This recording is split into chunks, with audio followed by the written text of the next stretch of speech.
Şimdi Peygamber aleyhisselamını gördüm. Beni elip koridordan ötküzdü. Aldımda bir nurba idi. Karısam Resulullah iken. Yenide Ebu Bekir, Ömer ve başka sahabeler var idi. Beni görgende "Geldim ey Osman" dedi. "Geldim ey Resulullah" dedim. "Seni susuz koyuştu mu?" dedi. "Şundak ey Resulullah" dedim. "Seni aş koyuştu mu?" dedi. "He ey Resulullah" dedim. "Seni solap koydu mu?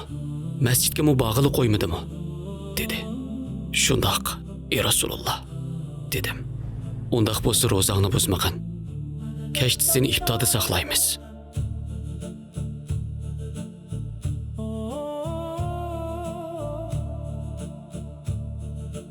Ahirgi kunlari qayg'u ichida o'tgan bo'lsa-mu, sabr bilan tik turgan buyuk xalifa Hazrati Osman.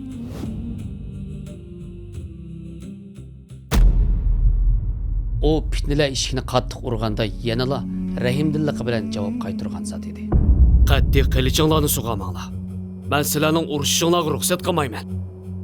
Hech kimni menga ziyon yetkazdi deb o'ldirmanglar." Uning davrida nimalar yuz bergan? Hazrati Umarning vafoti bilan fitnalar o'ttirg'i chiqishga boshladi. Fitnalarning bosh qahramoni zoti kim? Ular qanday planlarni tuzdi?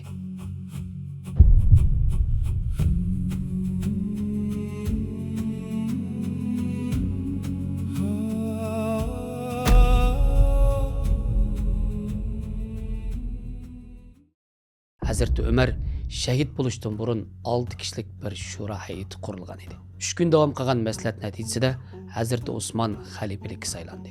Shunda qilib, uning 12 yil davomlashadigan xalifalik davri boshlangan bo'ldi. Hazreti Osmanning xalifalik davri 2 ga ayrilgan edi. Tunji davr fatihlar bilan o'tgan.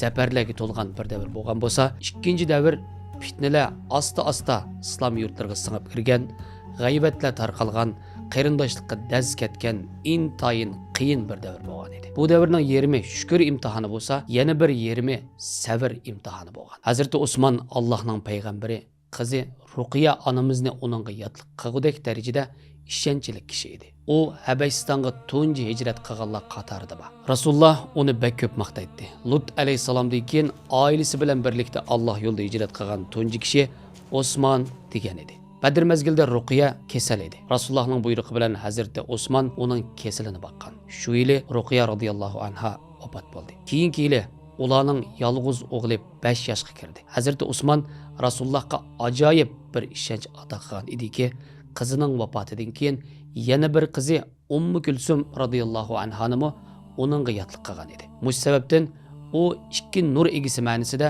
Zinnurayn deb laqamlangan edi. Ummu Kulsum onamiz vafot bo'ldi. Rasululloh agar 40 dona qizim bo'lgan bo'lsa, birining kaynidan yana birini hech bir qolmagan qadar ularni Osmonga yotliq qilatdim degan edi. Hazrati Ali Fatima radhiyallohu anha bilan to'yga qo'yqanda qo'lida iqtisodi yo'q edi. Ali radhiyallohu anhu mehr berish uchun savutini setishga majbur bo'lib qolgan. Hazrati Osman bozorda Hazrati Alining savutini ko'rganda, ko'ngli unimay savutni setib olib Hazrati Aliga hadiya qilgan edi. Mana bu tangdoshsiz qarindoshlik misoli. Tabuk jangida minglarcha askarning jabdunishiga yordam qilib, Rasululloh tarafidan bundan keyin Osman qilgan yaxshiliklari uchun hech qanday bir ishdan so'ralmaydi degan edi.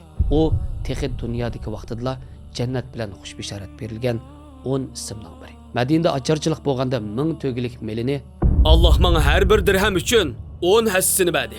Ey Allah, bu karvonning hammani hisobsiz, badalsiz holda Madinaning kambag'allariga atadi" deb nabih qilgan edi. Hazrati Osman radhiyallohu anhuning xalifalik davrida islom tarixida yana bir yip-yangi eshik ichilish oldi turibdi. U bo'lsa dengizlar. Shundaq mushkamgacha cho'l jaziralardan, sayliqlardan besib o'tilgan bo'lsa-mu, lekin dengiz haqida hech nima aytilmagan. Sham valisi Muaviya o'tirg'i chiqdi. U Hazrati Ömer zamanida Oq dengiz safari uchun ruxsat so'ragan bo'lsa-mu, ruxsat qilinmagan. Mana bu qitim Hazrati Osmanni oxiri qoyil qilgan edi.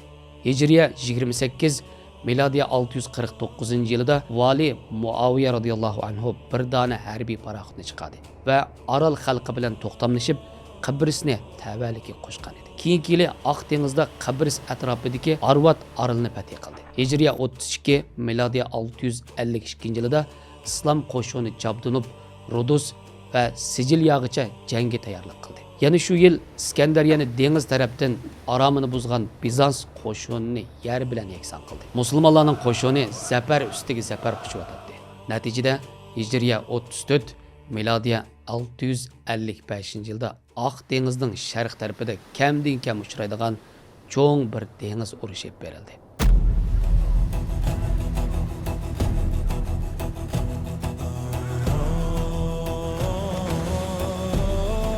Hazreti Muaviya qo'mondan bo'lgan 200 dona cho'ng kemidan tarkib topgan qo'shin Bizans imperatori 2. Konstansining o'zi bir qo'lliq jabdug'an paraxutliq va kuchlik 500 kemilik cho'ng bir qo'shin bilan qarama-qarshi keldi. Jang boshlashdan burun Abdullah ibn Said kemilarni jang holatiga olib kirdi va askarlarni jasoratlantirib so'z qildi. Bizans kemilarini imperator o'zi bir qo'lliq boshqarayotgan edi. Jang kun chiqishdan burun boshlandi. Musulmonlar yaqin oraliqdan so'qilib yurib jang qilishni tanlasa, Bizansliklar oraliq qo'yib jang qilishni tanlagan edi. Boshda udul-mudul o'qlar, nayzlar, toshlar etildi. Bu jarayonda musulmonlar dushman kemalarining aslalarini buzib etish va yelkanlarini kesish uchun uzun qarmoq ishlatgan edi. O'zining kemalariga Bizansning kemalarini arg'amchi bilan bog'lab, qattiq so'qishtirishni boshlab ketdi. Jang tushga yaqin oxirlashganda dengiz qizilga bo'yalgan. Kemalarning dastaklari yiqilib ketgan edi. Shunda qilib, jangda musulmonlar shalliq zafar quchgan edi. Undaqda imperatorga nima bo'ldi? Imperator qochib Siciliya orolida panohlanishga majbur bo'ldi. Lekin u o'ylab boqmagan bir ishga duchor bo'ldi. Siciliya xalqi imperatorning zulmidan jiq to'ygan edi. Shuning bilan xalq uni tutib olib, urib o'ldiribdi. Bu shalliq zafarlar bilan Oq dengizning sharqida Bizansning hokimiyati o'rilib, tunji qatim dengizlarda musulmonlar hukmron bo'lgan edi. Bu parlaq fatih yillarida islom tuproqlari sharqda Mavara an-Nahrdan, g'arbda bo'lsa Trablosga, shimolda Kavkasiyadan, janubda Sudanga qadar kengaygan bo'lib, g'animatlar bilan katta boylik va gullangan bir davrga aylangan edi. Payg'ambar alayhisolamning vafotidan faqat 20 necha yil o'tgan. Ajoyib qisqa bir vaqt ichida Qur'onning bergan yana bir g'aybiy xabari to'g'ri chiqqan edi. Fatih surasi 28-oyatda Janobi Alloh mundaq deydi. Alloh haq dinni butun dillardan ustun qilish uchun payg'ambarni hidoyat va haq din bilan avatdi. Ya'ni oyatning bergan xabari to'g'ri chiqib, Allohning dini barliq dillar va shu davlatlardan ustun bo'lgan edi. Yana kelib faqat 20 necha yil ichida. Hatto u kunlarda Jongoga yetib qolgan musulmonlar tunji qatim Jongoda islomning tunji urug'ini tikkan hisoblanadi.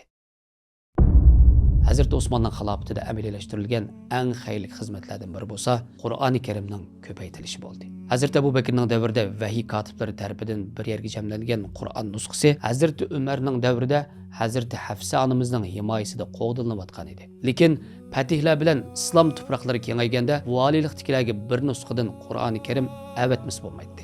Shunda qilib bir guruh tashkillandi va tunji Qur'onni asos qilib 7 Qur'on yozildi. Har biri Kufa, Basra, Sham, Makka, Yaman, Bahraynga o'xshash islom dunyosining eng muhim markazlariga avatildi. Bir nusxasi Madinada qoldi. Uningdan boshqa yuqori tilg'ib o'tgan har bir rayonga bu nusxa o'gitilib, qiroat ustozlari tashkillandi. Arablarda farqli shiva va lahjalar mavjud bo'lg'achqa, bu sababdan ma'nosi o'xshash bo'lsa-mu, o'qishi farqli kishilar bor edi. Ixtilof chiqmaslik uchun xalqqa bor bo'lgan oyat va suralar yozilgan qog'ozlar yig'ilib ko'ydirildi. Qur'on texi yangidan ko'paytirilgan mazgillarda albatta ko'paytirilgan nusxasi xalifaning nazorati ostida bo'lishi kerak edi. O'ylamagan yerdan birarsi bir oyatni xato yozib qo'ysa yoki o'zi uchun biror tal belgi qo'yib qo'ysa, oyatning asli deb qarilib, keyincha shubhalarga sabab bo'lishi mumkin edi. Bu sababdan shu kunga nisbatan barcha varaqdagi oyatlarni yo'qotish mantiqiga uyg'un edi. Hazrat Usmonga qarshi chiqqan guruhlar uningga qarshi chaplash uchun buningdan foydalanadi. Ey Osman, sen Qur'onni ko'ydirding. Bilib qolgin, endi biz sana itoat qilmaymiz. Munofiqlar Qur'onni ko'ydirgizdi deb nodon xalqni qutirtib-atadi. Amaliyotda Osman radhiyallohu anhuning maqsadi bo'lsa, Qur'on oyatlarining birli nusxaga jug'lanib, hech qanday o'zgartirishga uchratqizmay muhofazat qilinishi edi. Bu e'tirozlarni ulg'aytiradigan yana bir voqea yuz berdi. Shu kungacha fatihlar bilan islom jo'grafiyasi necha has cho'ngaygan edi. Tuproqlarni boshqarish va ma'murlarning maoshi ba'zi bir iqtisodiy tadbirlarni elishga majburlagan edi. Hazrat Usmon bu sababdan moliya intizomini saqlab qolish maqsadida ba'zi bir cheklimlarni yo'l qo'yish kerakligini his qildi. Hashamatchilik va isrofning oldini olib, davlatning kirim va chiqim tangpongligiga ko'z quloq bo'lgan bo'libmi, xazinaning o'rinsiz xarajat chiqarmaslik uchun alohida diqqat qilgan edi. Masalan, Kangri Erzimulloning bir kishining qo'lda yig'ilib qolishining oldini olgan edi. To'lim afsus, bu tadbirlar hammalarga yiqib ketmadi. Hatto ovozlar yuqori ko'tarilib ketgan edi. Uningdan boshqa Hazrati Osmon o'zilib qolmay pati bo'layotgan tunji yillarda idoriy qurilishni texnik kuchlantirish uchun ba'zi muhim valilarni almashtirishga o'xshash o'zgartishlarni epadi. Chunki tuproqlar kun sayin kengayib, boshqarish qiyinlashayotgan edi. Shunga davlatning asosini puxtalash lozim edi. U ahli bo'lmagan kishilarni xizmatga qo'ymagan edi. Bular ishning ahli borligini o'ylay oladigan, biror haqsizlikni ko'rsa jazosini bera oladigan valilar edi. Ammo to'lim afsuski, bu o'zgarishlar keyincha muxolifatlar tarafidan sen tuqqanlaringni yeningga tortib, ayrimchilik qilyapsan. deb xato tushunishga sabab bo'lgan edi. Mana dal mush jarayonda fitnaning maxfiy injeneri deb tilga olingan kishi o'ttirga chiqdi. U inson surati kirib olgan shaytonning o'zi, ya'ni odamiy shayton edi. Hammadan burun masjidga keladi. Hammadan keyin masjiddan chiqadi. Hatto bu kishi boshqa musulmonlarning masjidga keladigan darajada bir edi. Lekin amaliyotda bo'lsa qalbida zarracha iymon bo'lmagan bir munofiq edi. Tegi Yamandan, millati Yahudi bo'lgan Abdullah ibn Saba. U avval Basra, Kufa va Shamni cho'gilab, bu yerlarda nurg'unlagan faoliyatlarni yapadi. Uning maqsadi Hazrati Osmonga qarshi guruhni jonlantirish edi. Uningdan keyin Misrga o'rinlashdi. Uning kelishi bilan Misrdagi muxolifat harakati tashkilotga aylang'ili tasdiq qildi. Fursat topsila uning haqida yangi fitnalarni tepib tarqitishga o'rnatdi. Masalan, mundaq aytdi: Xaloyiq, payg'ambar turib Badrda jang qilgan. Birasinglar Osmonni Badrda ko'rdinglarmi? Esingizdami? Badrga qatnasholmaslikning sababi payg'ambar alayhisalomning o'zining buyrug'i edi. Qizi Ruqiya og'rib, o'rin tutib yetib qolganlik uchun payg'ambar alayhisalom onunğa qarashqa buyurib, hatto uni Badr ahlidan degan edi. Hijratning 30-yiliga kelganda Hazrati Osmonning xalifaligining tunji 6 yili oxirlashib, ikkinchi 6 yilining yarmi o'tib bo'lgan edi. Ma'lum kunlarning birida tahorat ilish uchun bir quduqning yoniga bordi. Yillar burun payg'ambar alayhisalom onunğa bu yerda jannat bilan xush bishorat bergan edi. Qo'lida Rasulullohning uzuki bor edi. Uzukda Muhammadur Rasululloh deb qo'yilgan. Har qanday bir maktub avatmoqchi bo'lsa, maktubga shu uzuk bilan tamg'a qo'yatdi. Hazrati Osmon uzukni chiqarishi bilan o'ylamagan yerdan uzuk quduqqa tushib ketdi. Shuning bilan dushmanning yana bir qarshiligi mush ishdan chiqadi. Sen nimishqa o uzukni yo'qotib qo'ysan? Qani digina? Hech qanday bir ishni tasaddibiy yaratmagan Alloh bu uzukni mo tasaddibiylik bilan tushirib etmagan edi. Quduqni 3 kun to'xtamay izlagan bo'lsa-mo, uzuk sirliq bir shaklda topilmadi. Olimlarning ko'z qarashicha bu bir ishorat edi. Shu kundan tartib hamma ish ilgirkidek bo'lmadi. Mana hozir qadar o uzuk tepilgan emas.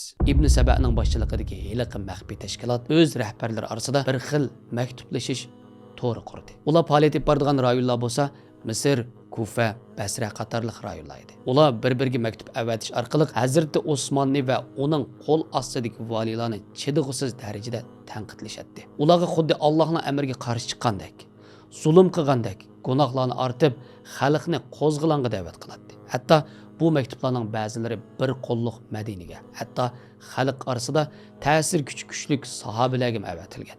Bu maxfiy tashkilot fitna yolqinini ulg'aytdi. Hazrati Osmon boshda ushshoq so'z cho'chaklar fitna ig'volarga bak pisand qilib ketmadi. Milodiya 654-yili barliq valilarni Makkaga yig'inga chaqirdi. Shunda qilib, u fojialik kuniga 2 yil qolgan edi. Ahvol ko'zdan kechirilib chiqildi va qanday qilib oldin olish va tadbirlar haqida munozara berildi. Yig'inning oxirida Janob Alloh ko'rib turibdi. Xalq uchun qo'limdan kelgan yaxshilikning hammani qildim. Alloh bilan qasamki, fitna tugmini cho'gilashdan to'xtamadi. Agar bu fitnani jimiq turib ko'z yumsam, mendan baxtli inson bo'lmaydi. Sham valisi Muaviya ishning xatarlik bir holatga kelganligini his qilib, xalifani Shamga kelishga taklif qildi. Sizni fitna o'ti o'shganga qadar Shamda qo'g'dayli. Madinani Rasulullohning qabrisini tashlayamayman. Ondaq bo'lsa Suriyadan Madinaga qo'shin avatib atrofingizga o'rlashtirayli. Bexatarligingizni oshirayli. Men bu hijrat yurtining xalqining turmush xarajatini o qo'shinni beqish uchun qilsamayman. Shunda qilib, yig'inni oxirlashtirib, valilarni yurtlariga yo'lga soldi. Amdilikda isyonchilar uch tarafdan harakat beryotdi. Hazrati Osmonni va valiylarni dindan chetlash, zulm qilish bilan ayblab tashviqot tarqatishga boshladi. Ular shu darajada haddidan oshib ketgan ediki, Hazrati Ali, Hazrati Talha, Hazrati Zubayr va Hazrati Oysha onamizning nomida yolg'on maktublarni yozishdi. Hatto texi ularni mushu qo'zg'olonga sherikda ko'rsatishga uringan edi. Bu maktublar xalqqa bak ta'sir qildi. Hatto Madinadagi ba'zi kishilar Mana qaranglar, cho'ng sahobalarmi Osmondan mamnun emaskan deyishdi. O kunga 2 oy qolgan edi. Islomning 3 ana markazi hisoblanadigan Misr, Kufa va Basrdan nurg'unlagan qo'zg'olon guruhlar yo'lga chiqdi.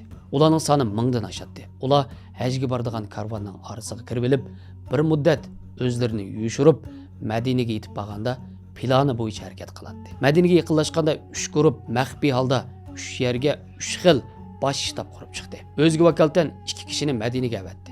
Bu jasuslar shahardagi xalqning to'mirini tutib baqdi va Madinada xalifani qo'g'diyolug'idek intizomliq bir qo'shinning yo'qligini bildi. Uningdan keyin Hazrati Ali, Talha, Zubayrga o'xshash cho'ng sahobalar va Hazrati Oysha onamiz bilan uchrashdi. Isyanchilar valiylar haqidagi shikoyatlarni ularga anglatib, ulardan yordam talab qildi. Hatto qop yuraklik bilan xalifani tekshirib berishni talab qilishdi. Lekin ularning har bir talabi qat'iylik bilan rad qilindi. Hazrati Ali Xalifaga qarshi bunday usullarni ishlatsanglar bo'lmaydi. Madinaga fitna epganmanglar. Talha va Zubayrmi o'xshash pozitsiyada bo'lgan edi. Hazrati Oysha onamiz bo'lsa, bo'lingan gap so'zlarni anglab, olli-burun Makkaga qarab yo'lga chiqqan edi. Rasulullohning Madinadagi hayot bo'lgan boshqa ayollari ularga eshiklarini ochmagan edi. Shuning bilan qo'zg'olonchilar gazarmasiga qaytib maslahatlashadi. Ularning nishoni bo'lsa, xalifani yiqitish edi. Biz yolg'ondan qaytganda qilayli. Bizni ojiz deb o'ylasan.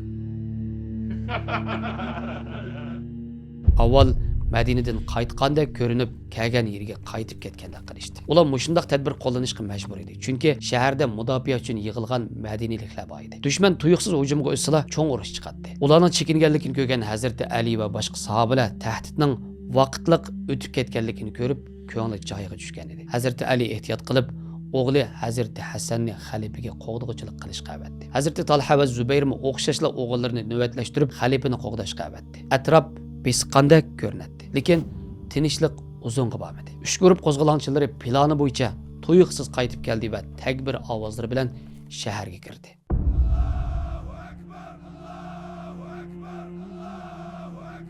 Ajoyib g'alita, shundaqmi? Payg'ambar alayhisolamdan keyin ummatning eng xayrli 4 kishining biriga qarshi qo'zg'olon ko'tarilib kelyapti. Bu qo'zg'olonni takbir bilan qilinayapti. Subhanalloh. Bu takbirlarning hech qanday bir ma'naviyati, samimiyati yo'q edi. Tuyuqsiz bir hujum bilan Hazrati Osmonning uyini qurshab oldi. Madina xalqiga mundoq dedi: "Ishimizga aralashmagan, jinini qo'g'digan bo'ladi." Amaliyotda ummatning besh kassa ziyonni hammanglar tortadi. U kunlarda nima bo'lganligi hammanglarga noma'lum. Fitnachilarning aytgan yolg'onlarining, qilgan askiliklarining haddi hisobi yo'q. Ummat buningdan burun bundaq ahvolni boshdan kechirib baxmagan edi. Shundaqla tajribasizlik xatoliklarga albatta fursat yaratib berishi mumkin edi. Bu qatim yana bir maktubni o'ttirg'a tashlashdi. Ularning deyishicha, Misrdan kelgan shikoyatchi guruh qaytayotganda Hazrati Osmon qo'zg'olonchilarning boshlig'ini o'ldirish amrini bergan edi. Qaranglar, Madinadan chiqmaylar. Xalifa orqamizdan bizni o'ldirish uchun xabar avatibdi. Buni qaranglar. Hazrati Osmon bo'lsa o'ziga ortilgan bu gunohni qat'iy rad qildi. Men bundoq maktub yozmadim. Bu bir tuhmat, dedi. Uy yanada qo'rshav ichida edi. Hazrati Muaviya Suriyadan darhol bir to'p otliq askarlarni tayyorlab avatdi. Kufa va Basrda ba'zi birliklar Madinaga qarab yo'lga chiqdi.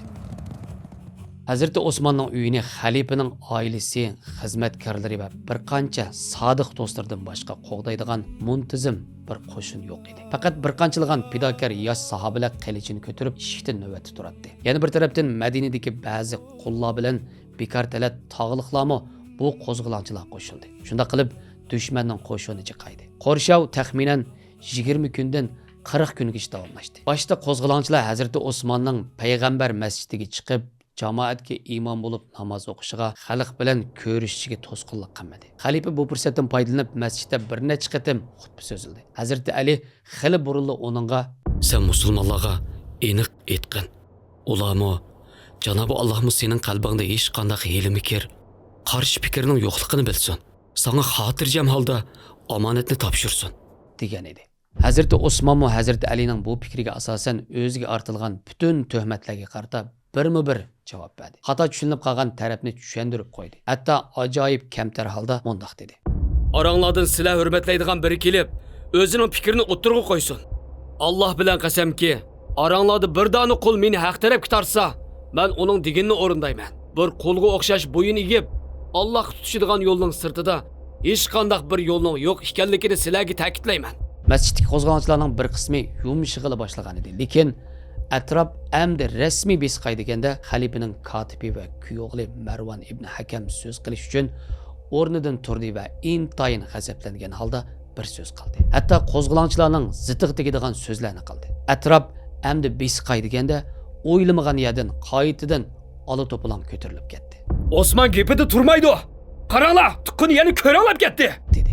Shunda qilib qaytadan tug'ilmoqchi bo'lgan tinchlik umidi tug'ilmay o'lgan bo'ldi. Mana endi Qo'rshovning oxirgi bosqichi boshlangan edi. Oxirgi 10 kun xalifaning uyiga kirish, chiqish butunlay cheklandi. Hatto uning masjidga chiqishiga ruxsat qilishmadi. Hazrat Osmonning ko'z oldidan Rasululloh bilan bo'lgan ikki aslimiz ketmaydi. Ma'lum bir kuni 3 do'sti bilan Uhud teg'i chiqqan edi. Rasululloh, Hazrat Abu Bakr, Hazrat Umar. Tog' tuyuqsiz tavrab ketgan. Payg'ambar alayhisalom mundoq dedi. Muloyim bo'lg'in ey Uhud. Sening ustingda bir payg'ambar, bir siddiq va ikki shahid bor. Siddiq Hazrat Abu Bakrga berilgan unvon edi. Ondaqda ikki shahidchi. Hazrat Umar shahid bo'lg'ili 12 yil bo'lgan edi. Tog'dikilardan hayot qolgan birdan bir kishi u edi. Uningda u 3 do'sti bilan yuz ko'rishning seg'inishi bor edi va bu yuz ko'rishning shahodat bilan amallashadiganligini biladi.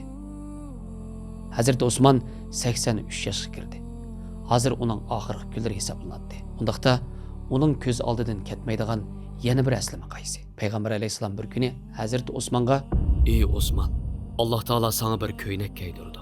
Munofiqlar uni selishingni talab qiladi. Qat'iy men bilan uchrashganga qadar u ko'ynakni selib etma." Rasululloh nurg'un qatim mushuning o'xshash misollar bilan gap qilgan. U ko'nglikning amaliyotda xilofat ekanligini his qilgan edi. Mush sababdan xalifalikdan chekinish taklifini sunganlarga: "Meni o'ltirsanglarmi? Qat'iy ko'nglikimni sanmayman" deb qat'iylik bilan javob berdi. Shuning bilan qo'zg'olonchilar texmi besim ishlatdi. Uyning atrofidagi suv manbalarini o'zvatdi va ichiga bir tomchi suvni kirgizmadi. Hazrat Osmon kun-kunlab suvsiz qoldi. G'alati yer shuki, o'z vaqtida Osmon radhiyallohu anhu Madinadagi ocharchilik mazgilda Ruma quduqini setib olib, minglarcha mu'minning suvsiz qilishini to'sib qolgan edi. Mana amdilikda uningga bir tomchi suvni ravo ko'rishmadi. Hazrat Osmon suvsizlikdan faqat holi qolmadi.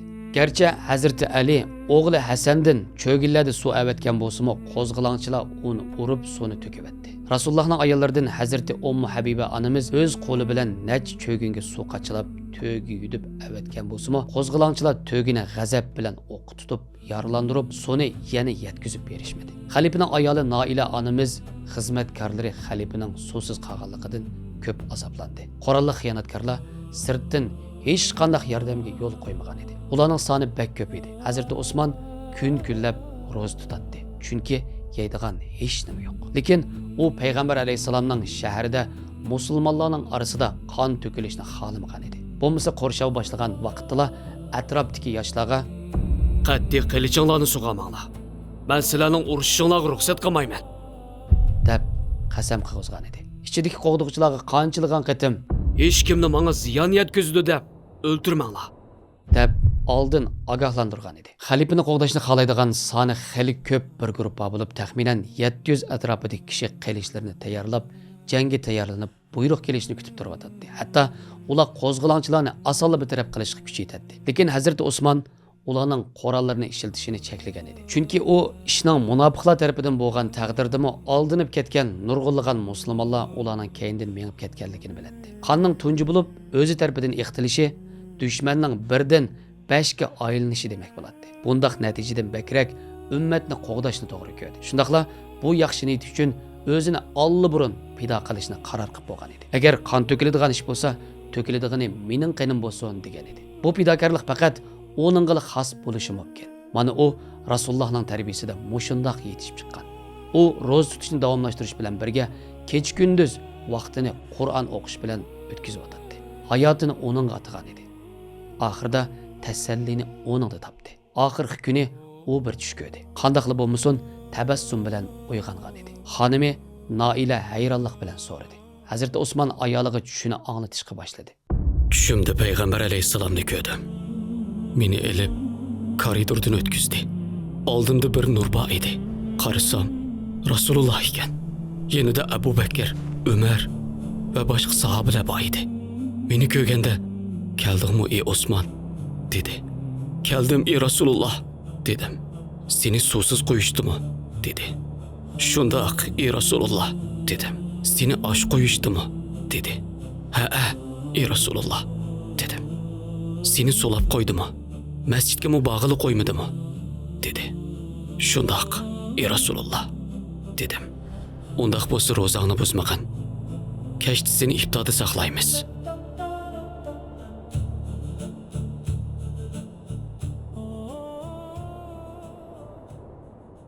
Hazrat Osman amdilikda tamoman taslimiyat va huzur ichida edi. Endi faqat taqdirning hukmini saqlash qolgan edi. Qo'zg'alonchilar xabar kelgan bo'lib, chaqqonlik bilan ishni bitirishning ko'yida edi.